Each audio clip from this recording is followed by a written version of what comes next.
आता समजा तुम्ही एखादं काम करताय काय आलं ना, तर तुम्ही जर एखादी एक्सपेक्टेशन करशाल की नाही अरे यार मला हे करायचंय म्हणून म्हणजे याच्यापासून मला हे पाहिजे म्हणून मी ते काम करतोय, तर जर तुम्हाला ते भेटलं नाही रिझल्ट, जसं की समजा तुम्ही 90% मिळवण्यासाठी अभ्यास करू लागले बरोबर, पण जर तुम्हाला पेपरमध्ये 90% नाही आले 80% आले तर तुम्ही नाराज होऊन जाशाल बरोबर. तुम्हाला जे भेटले तुम्ही त्याच्यामध्ये खुशी राहशाल का?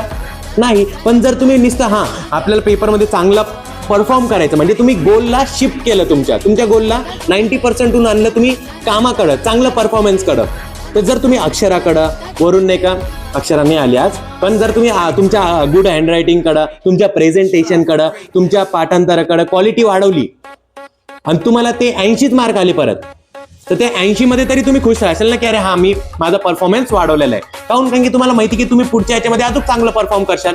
आता तुमचा गोल तिकडे एक्सपेक्टेशनवर राहतोय का? एक्सपेक्टेशन्सवर राहतोय का तुमच्या 90% 95%? नाही. पण तुम्ही पेपरची क्वालिटी वाढवलेली आहे, समजलं.